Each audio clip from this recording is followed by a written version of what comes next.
Welcome to Born to be a Sports Agent, where I deliver legal and contract insight for sports professionals navigating hiring, firing, injury, and representation.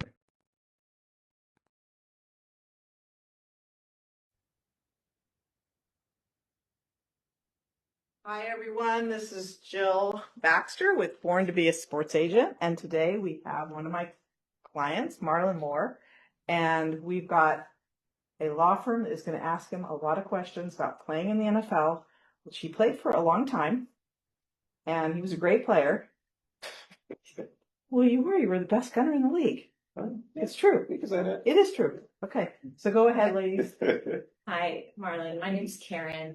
This is Elisa, Robin, and Jessica, and we formed Legacy Legal to represent players as they are in the collegiate space, moving on into the NFL. And so we just had a few questions. We really appreciate your time and your willingness. And since I'm the oldest one on the team, and I have children myself, I do have children. Yeah, too. And are they going to follow in your footsteps? My daughter is more artistic and dancing. Yeah. My son is gaming and basketball. So and how old were you when you were drafted in the NFL? Well, I was an undrafted free agent, and when I came into the NFL, I believe I was 22, 23, probably 22, going on 23. Yeah. Okay, so I have a 24-year-old, and I'm just curious, the young men that you're coaching today, do you find when you compare them to when you were 22 that they're really prepared if they're headed towards the NFL? Do you think they have the maturity and like they're emotionally ready? And I don't know, maybe you didn't feel like you were quite there either. Well, looking at the landscape of how the kids are today, it's a different game because when we take in account how mental health comes into playing football, it's a way bigger subject than what it was back when I was playing. So for me, it was more so, hey, make sure you're on track to play football. Now we're teaching these kids about being mentally strong, meaning the things that may not go right, you cannot allow yourself to fold. You get what I'm saying? You have to be able to stand up in a moment of adversity. And we're not talking about just football. We're talking about life. So as we educate the kids now, we're talking more so about life than we are football to make sure that we're preparing them. So yes, we're trying our best to prepare these kids mentally. The physical aspects come with it, but the mental aspect is the hardest thing because kids come from all different walks of life, different types of parenting, maybe lack thereof, and you have to be able to gauge a kid's attention span for one, and then you have to be able to gauge how they're interacting with you. Because they'll sit there and they'll look you dead in your eye and you'll think that you're reaching that kid and then they're going somewhere else right after they get done talking to you. So yes, we have to stay on these kids a little bit more, especially with the outlets that they have, social media. They have a lot more access to make money at this age than we did. So they have a lot more ways of getting by, but we have to make sure that we stay on them all aspects. Do you think you were supported enough when you entered the NFL? Yeah. Yeah, between my agent and my mother, because my father passed away in 2008 while I was still in the NFL. So, I mean, not in the NFL, still in college. And, between my agent, my mother, they were there. My brother was there. Of course, I wish I had a bigger team that could have helped guide me a different way, meaning more so along the lines of football, because there's mentors in the game that everybody needs, but I just wish I had more of a mentor on football that was outside of the game, able to really assess me. And I ended up getting that later on in my career. His name is Denard Wilson. He actually coaches at Grant High School right now, the basketball team. So, like, that was my mentor as I started to go on. But if I would have had him a lot earlier in my career, especially with the lack of with the absence of my dad passing, it would have helped me a lot more. But between Jill, my mother, my brother, and myself, we prepared. And today you're sort of playing that role, the mentor role for the Yes, ma'am. players. Yes, ma'am. And thank you for being here today. Sure. I'm going into our next question, and since you were so young going into the NFL, we wanted to know if you felt prepared to handle the influx of a significant amount of money at the beginning of your career. Yeah, I did. I felt like I was prepared for it.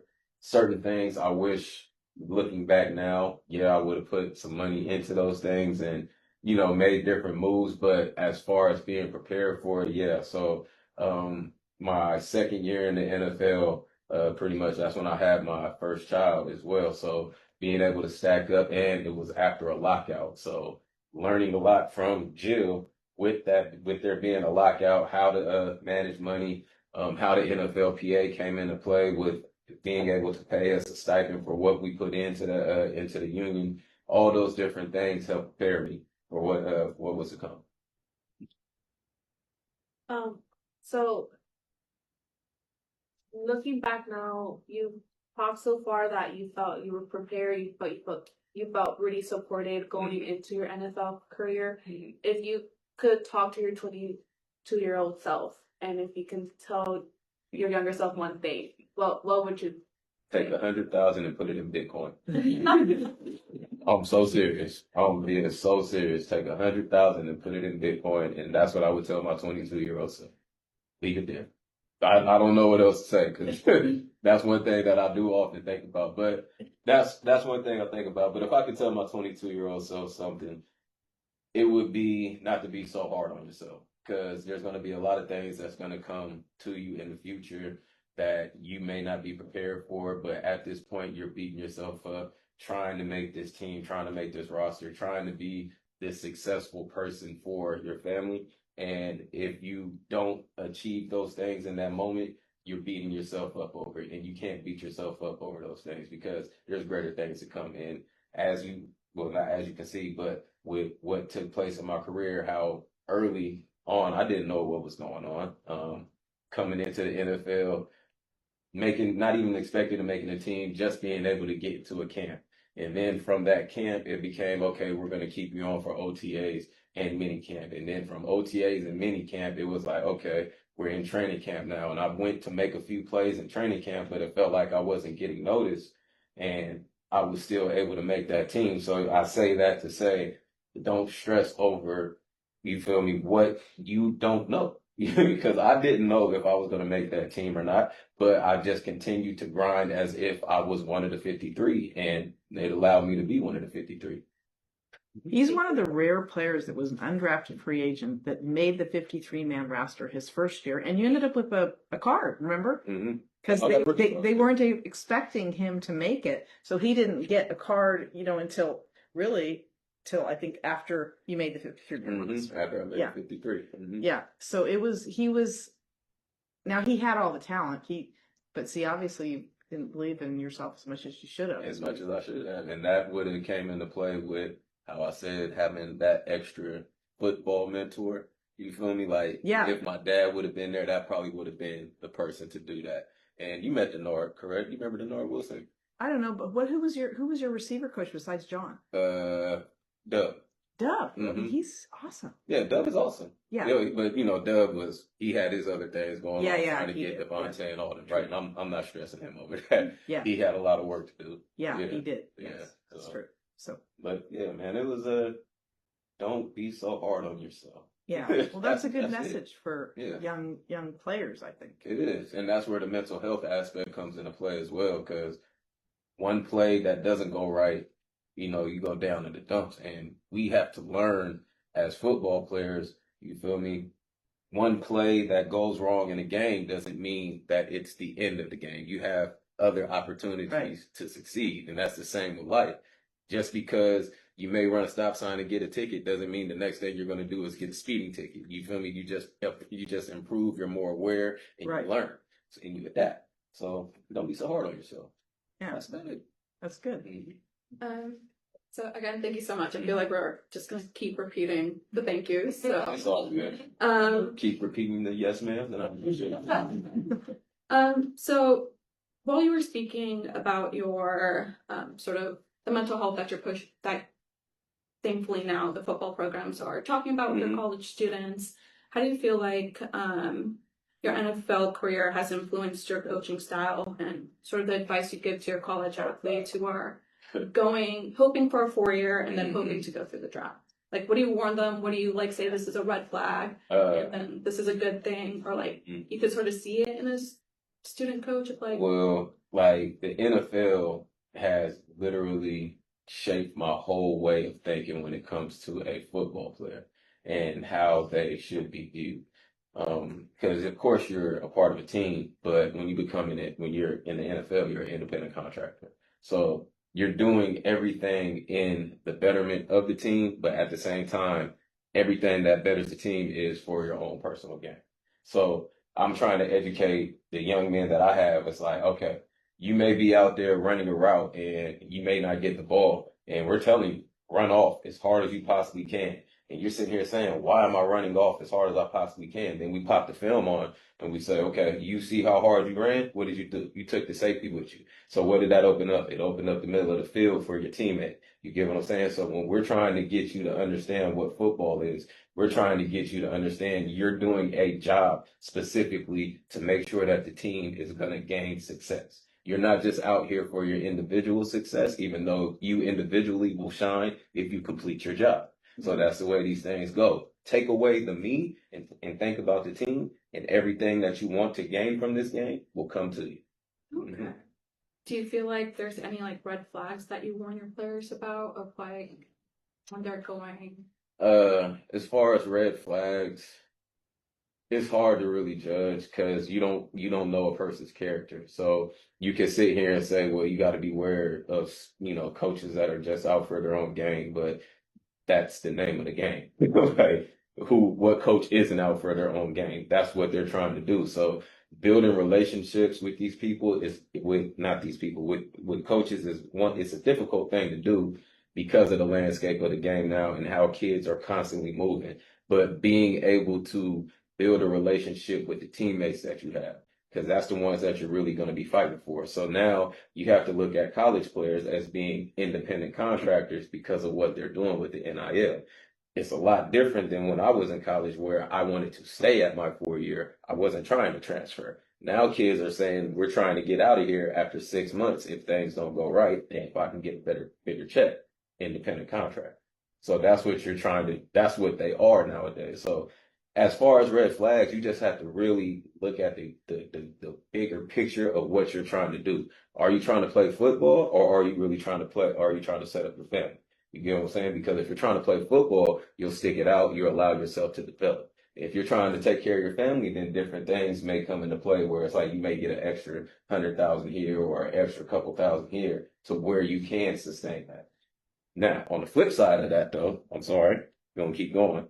On the flip side of it, because of what's taking place now with the NIL and everything, coaches are telling players to get in the portal. Okay? So with coaches telling players to get in the portal, it's essentially like you're telling a player that he's cut.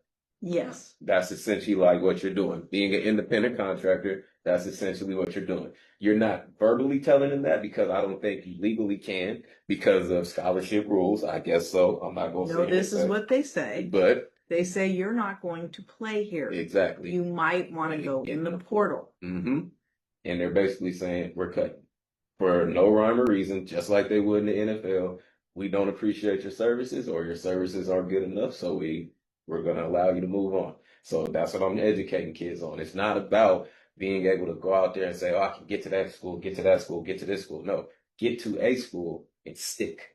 That's the main thing. Okay. And if opportunities do arise to where it's like, oh, you're good enough to go from school A to school B to school C, and you're able to take care of your family, then do that. That's what you want to get accomplished. But if that's not what your priority is, and you feel that you can flourish in where you're at, and they're not forcing you out of there, then do what you got to do and make your money and play football.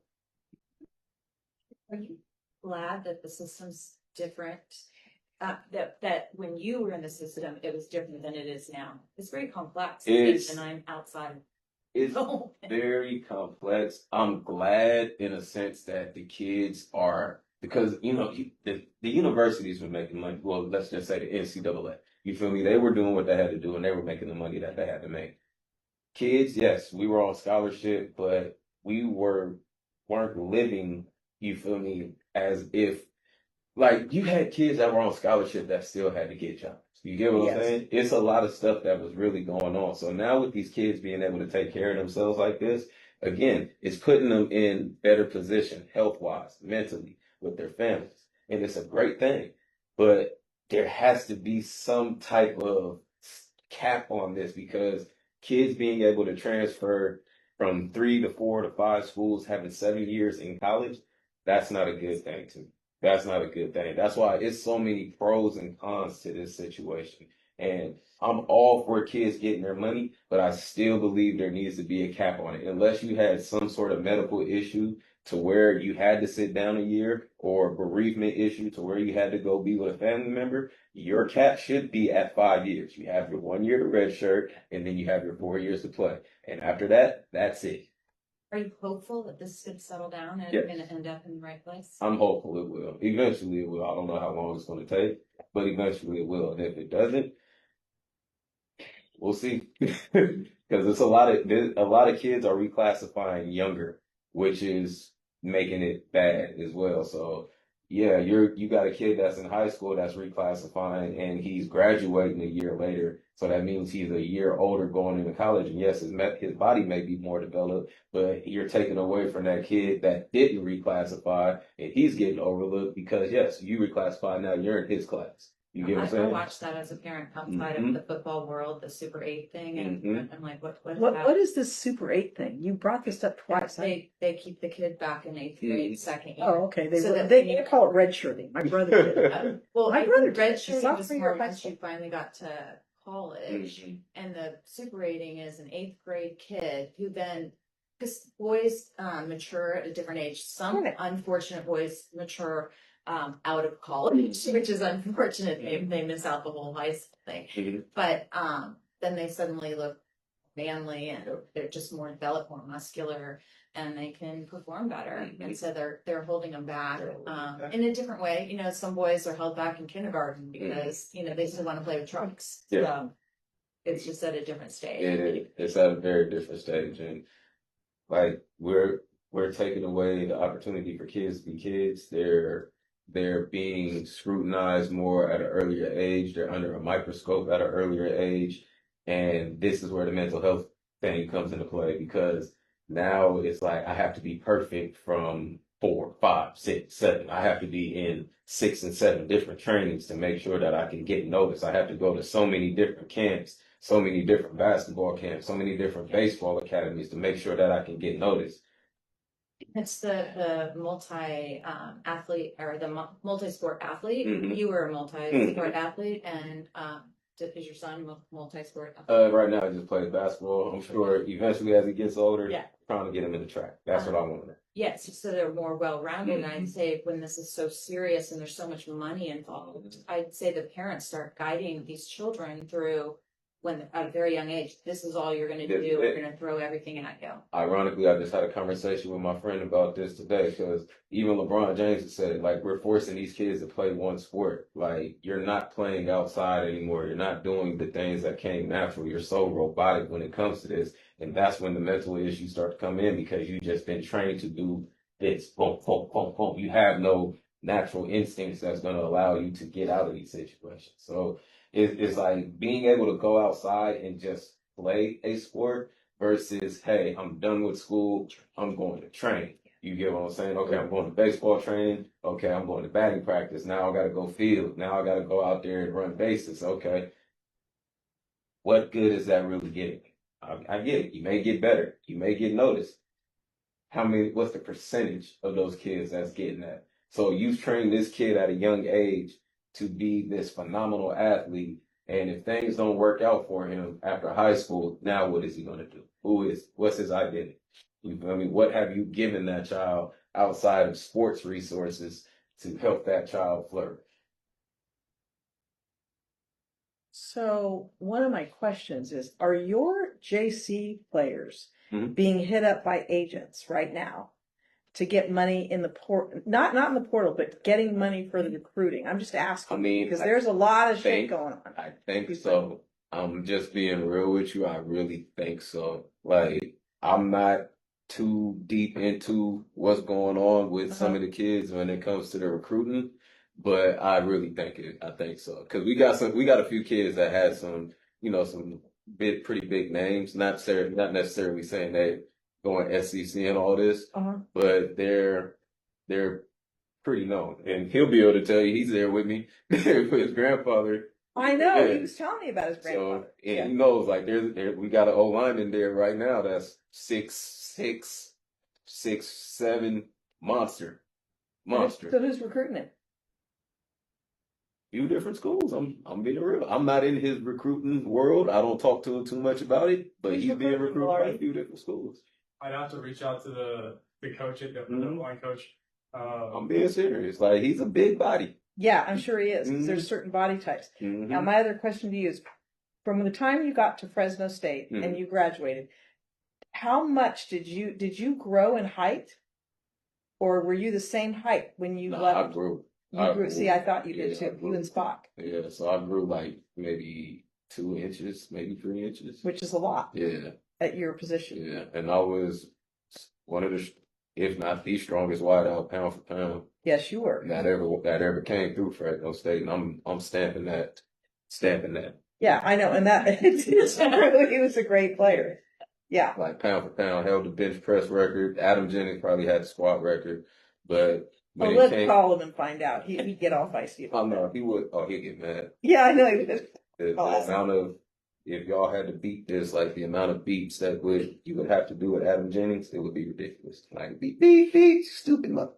Yeah, I know. Somebody would be fun. But okay, now why don't you tell them what it was like though to be in the NFL, and if you get injured, and what it feels like to get cut, and then how about the time when you were at Seattle working out and you had to fly in the middle of the night and go to Miami? Tell them that story.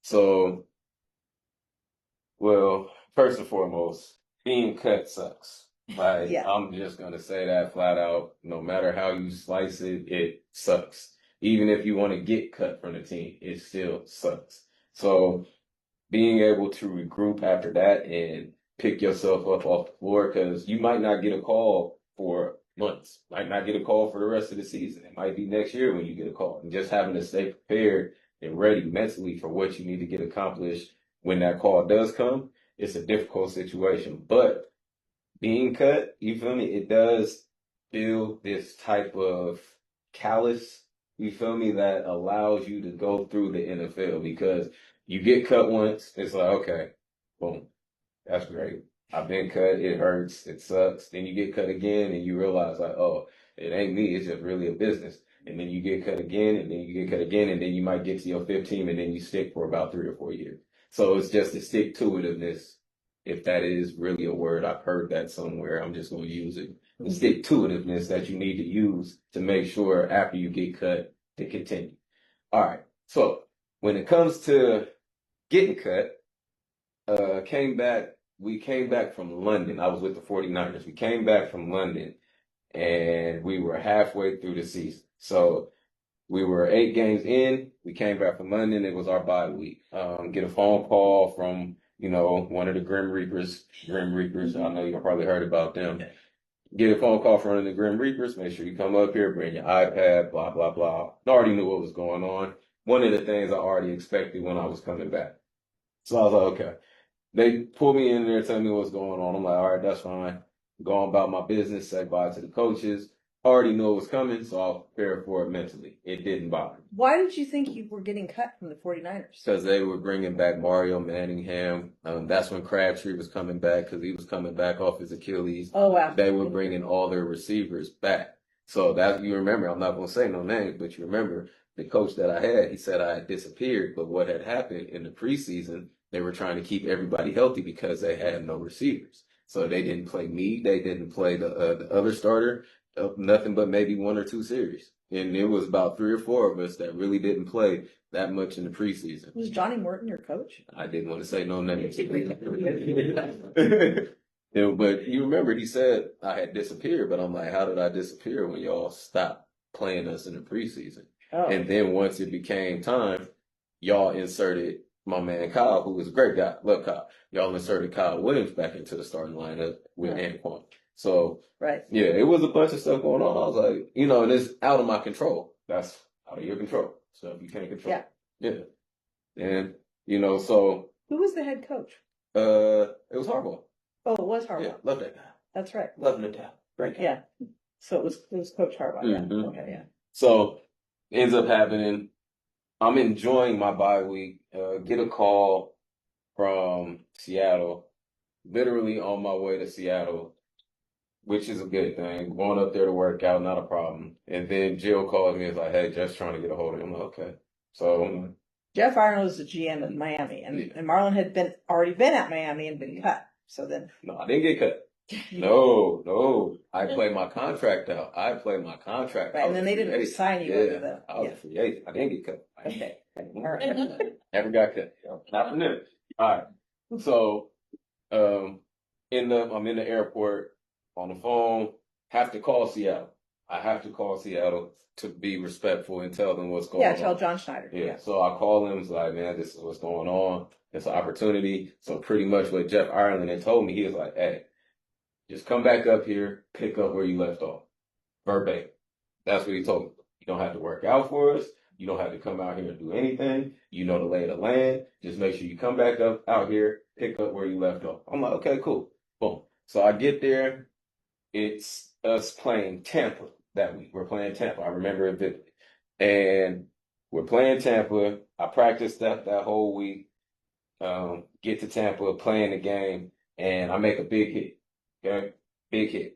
Next thing you know, our special teams coach, Darren Rizzi, love that guy to death as well. Yeah. Darren Rizzi's great guy. He's like, that's why we brought that back. Okay? That's why we brought him back. Never should have left. Okay? Never should have left. So it's all good. I love that. I love Rizzi. I still love Miami. It's no problems. But next day, I get called into the office. Okay? Not an issue. It's an apology. You feel me? So at that moment, I'm getting apologized to for From Jeff?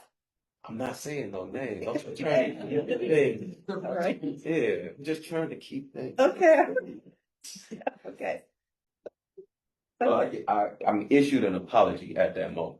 And I'm sitting there looking like, what does this really mean to me?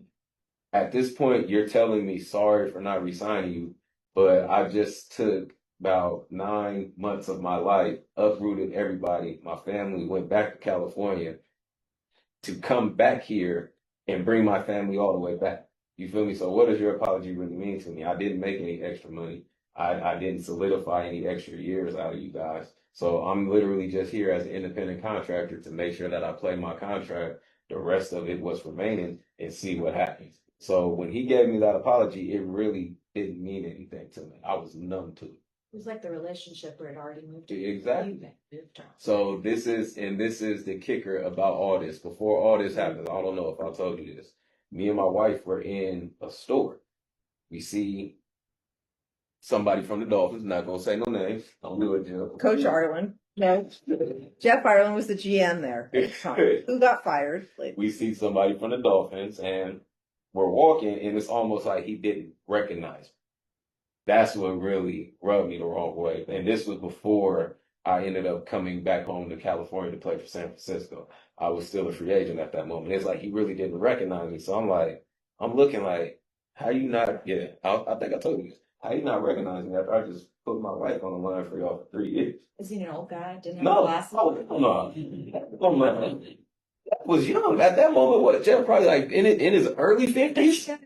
Yeah, I'll say his name. Yeah, I'm saying his name now.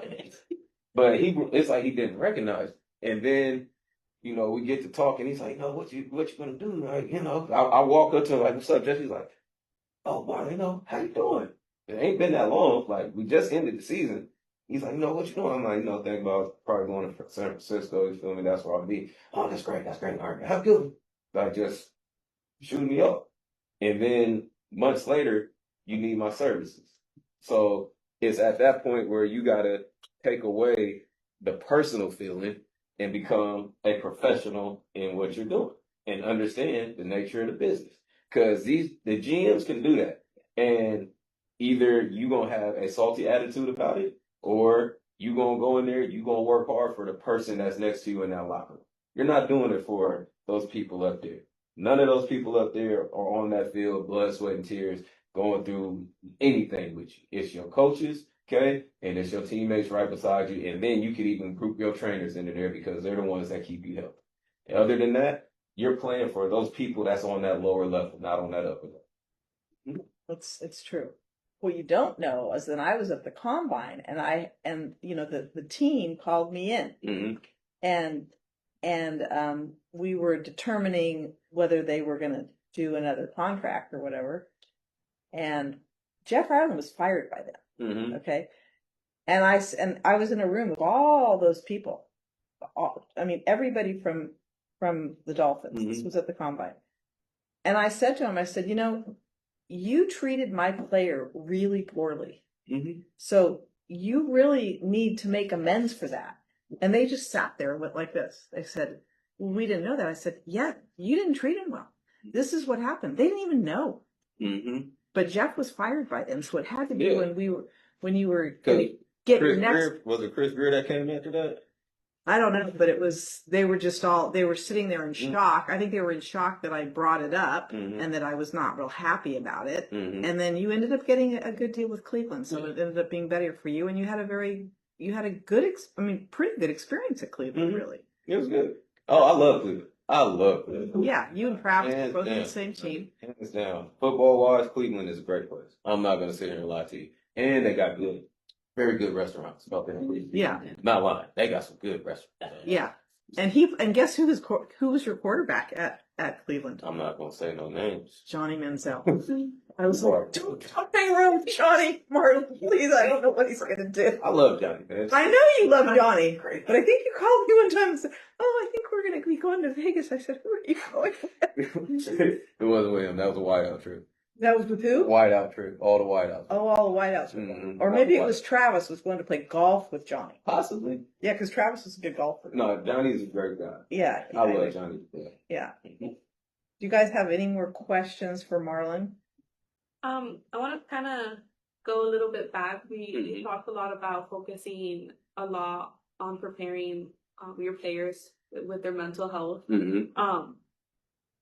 Apart from setting reasonable expectations within themselves, how do you help them balance school life, sports life, and family while still letting them, still having them how am I trying to say this? Mm-hmm. While still having them be kids, you know? At a certain point, you got to tell them the kid has to go and you have to become a man. So understanding these things, JCs are pretty much like the 13th grade. That's what we call it. It's an extension of high school, of course.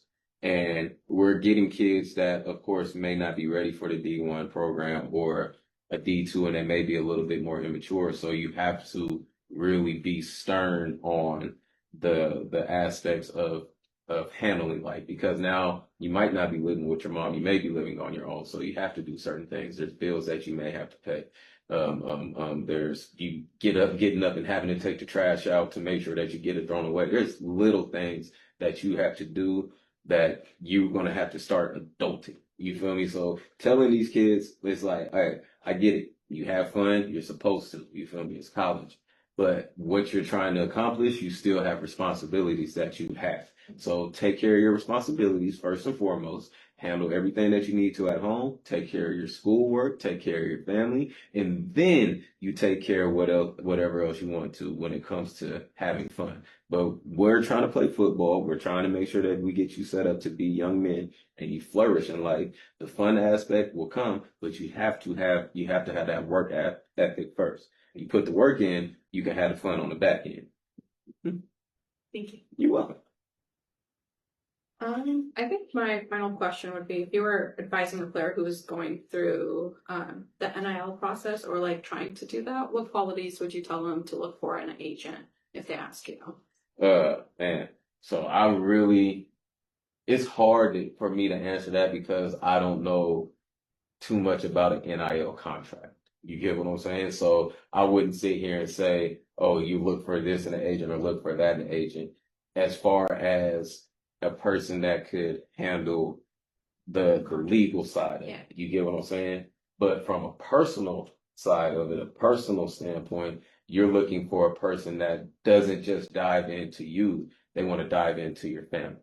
They want to get to know who your mom is, your brother, your father, you feel me, your sister, your children, your nieces, whoever it may be, because they're understanding that you may be this certain person stand alone making this money, doing these certain things. But the people that you're taking care of and the people you're doing it for are these ones. So understanding who they are to where it's like, okay, this person is over here doing this, but I need you guys to understand and being able to have that hard conversation with them. So that's why you got to be able to learn who these people are, because you may have to tell that person, I need you to relax. He's doing X, Y, and Z, and you need to be able to chill so we can make sure that everything gets accomplished and things will be okay. Because you're not just starting a business where it's like, hey, me and you were going to make money. No, you're building a relationship. You're starting a family. You feel me? You're basically telling a person, hey, me and you, we aren't married, you feel me, per se, but we are married. You feel me? Because of what we're doing when it comes to a legal standpoint and a business standpoint. And now we got to build this personal relationship. You feel me? Because if we build this personal relationship, the business and the legality of it will go out the window to where we can have real conversations and get to the brass tacks of things. Because if you don't have those real conversations, a lot of things will slip through the cracks. A lot of things will slip through the cracks. And that's on both ends, because one person won't be honest with another person, and another person may be afraid to say something to that other person. We can't have that. You get what I'm saying? You have to be able to speak your heart, speak your mind, tell that person straight up how you're feeling, what's going on. And that person has to be able to tell you, hey, you're tripping or you're right. You're right. I think that's. Did you personally have a lot of pressure from your family to provide, or not so much? I'm talking about like your siblings. I don't think your mom. Nah, I wouldn't say I had pressure to provide. It was more personal pressure to perform because I knew where I came from, and being told it's the hardest thing ever, being told that you're not supposed to be there and you still working to do it, and you're working as hard as you can and you make it and you're still being told you're not supposed to be there. You get what I'm saying? Who was telling you that? It's just the way the nature of the business. You know that Yeah. they're always trying to replace you. They're always trying to. You just seen what happened in San Francisco. Like they quickly trying to replace you. You're a stopgap guy. You get what I'm saying? Like it's always trying to replace you, but it's the nature of the business. It's what I said. Yeah, they're always. I mean, basically, there's always somebody. There's always somebody. They're always trying to make. Mm-hmm. They're always somebody's spot is always at risk, and it doesn't matter how good you are. It doesn't. It doesn't. Like I guarantee you right now. Like I'm not saying it's gonna happen, but if anybody could pick up Lamar Jackson to replace their starting quarterback right now, I guarantee you they would. But it's not gonna happen. But it's just the nature of the beast. Like that player is gonna make sure he's gonna usurp so many other quarterbacks just because of his name. If he was to put himself on a free agent market because of what's going on with Harbaugh right now, I want to get out of Baltimore. I want to leave here. Watch how many people they blamed it on him. I just read a whole article on him. Blame it on who? Lamar. Blame what? Harbaugh's firing? Uh-huh. They gonna scapegoat somebody. No, I know. They blame the firing on Lamar, but then they blame they blame the Harbaugh for the organization. There's so much different stuff. I just read one article today because I was so shocked, and I texted him. We all know Baltimore is a good organization. They are a good organization. Yeah, we're not gonna sit here and do this. We're not gonna do that. There's bad organizations, and Baltimore is not one of them. I agree with you. Mm-hmm. I mean, I never had a player complain about. I mean, I haven't had any of my former teammates and people I know complain about it either. Anquan Bolden loved it up there. Mm-hmm. Yeah, it's that one kind of really shocked me, to be honest. Well, Harbaugh get fired. I'm not. He's a great coach that's going to land somewhere. I'm sorry, we're taking up time. We talking about a bunch of this other stuff. But he's a great coach that's going to land somewhere. But sometimes you just need a different voice. I know. I mean, they did it to Andy Reid at the Eagles, and look what happened. And he's been very successful. Like if Harbaugh goes to New York with Jackson Dart or something like that. Something like New York Times. Yeah. I'm telling you, like the things that could potentially happen, because now you're not just bringing in a coach, you're bringing in the coach's knowledge, you're bringing in the coach's other coaches, like everybody that came with that man to help change the franchise. Now with those coaches, you're bringing in different free agents that want to play with these coaches, because it's like, okay, he's there, I can potentially get this type of money. Well, I'm gonna go there now instead of going to XYZ. I'm gonna go to ABC. That's the way it worked. I mean, he could get Tennessee. Yep. He could get the Giants. Yep. He could get the Raiders. Yep. He could get Name them all. He can get Arizona. Cleveland, He can get Arizona. Arizona. He might. He could. Atlanta. Atlanta. He could Oh, get I Atlanta. could see. Oh, you know what? I Mhm. could see Arthur Blank going after. I'm telling you.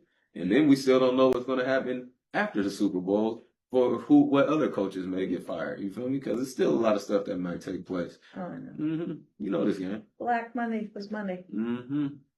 It was. Okay. It was an interesting game. Yeah. It's a lot of coaches that will get rehired. So, like you saying, Stefanski, Harbaugh, he'll get rehired. Pete Carroll, I don't think so. Like he's a great coach, but you know he might be on that belly check. Yeah. He's on that belly check, bro. We love you, but can't really. Yeah. Taves is at Buffalo now, but yeah, no. I talked to Taves the other day. Oh, good. What's? Oh, you know, I'm Is he trying going to to get back back in? I know.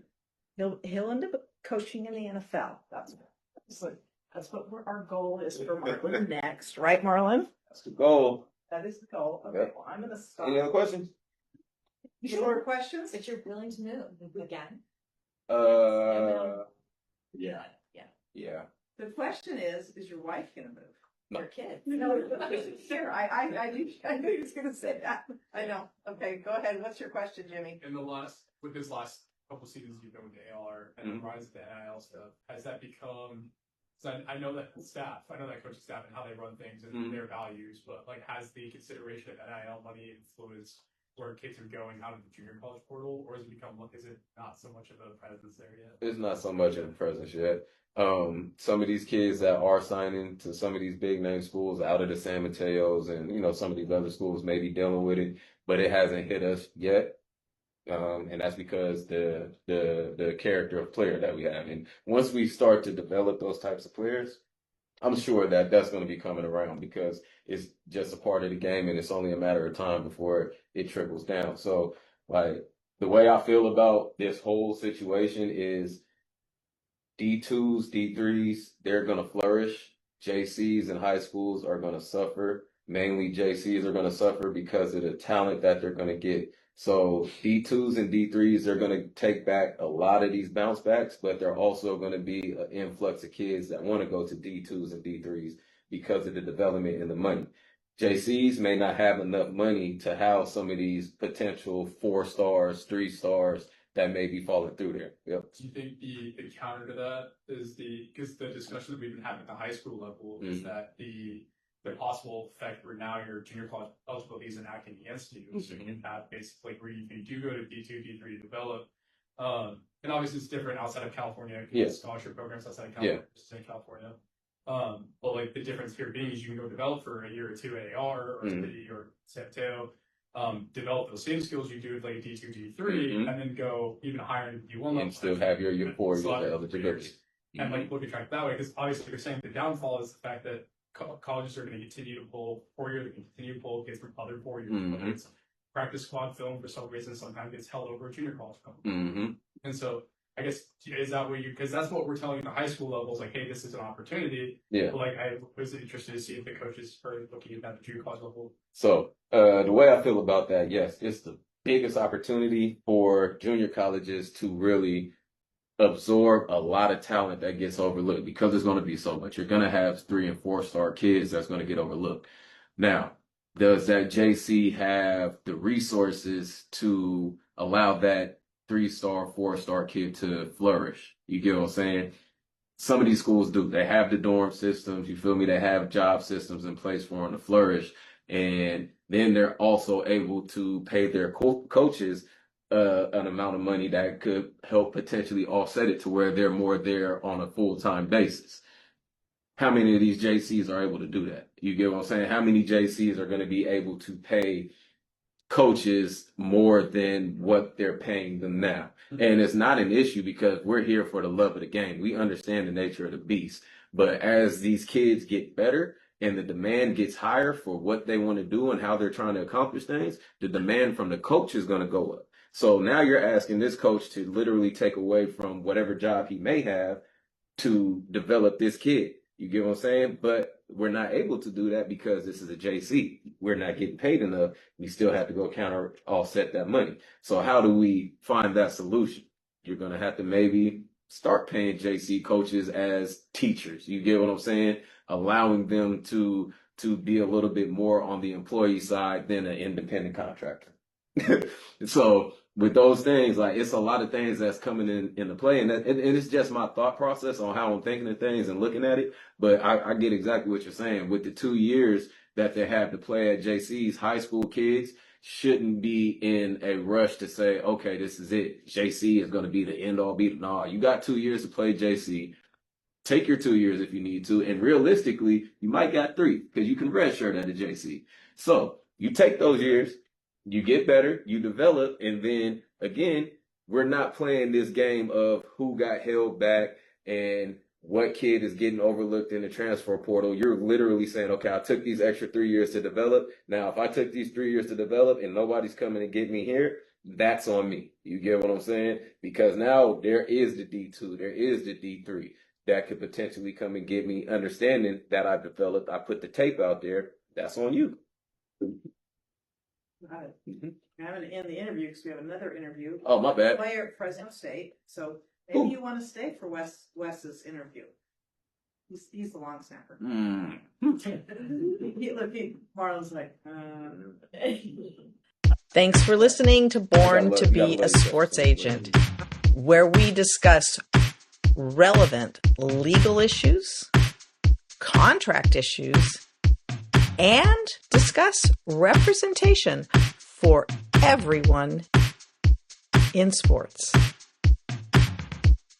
This is Jill McBride Baxter, and my core values are protection, advocacy, and trust. If you are looking for representation and you need someone to take you where you can't take yourself, please go to my website at jillmcbridebaxter.com or email me at jillbaxter@me.com and set up a meeting for a free consultation. Thanks for listening. Have a fantastic week. And good luck in sports.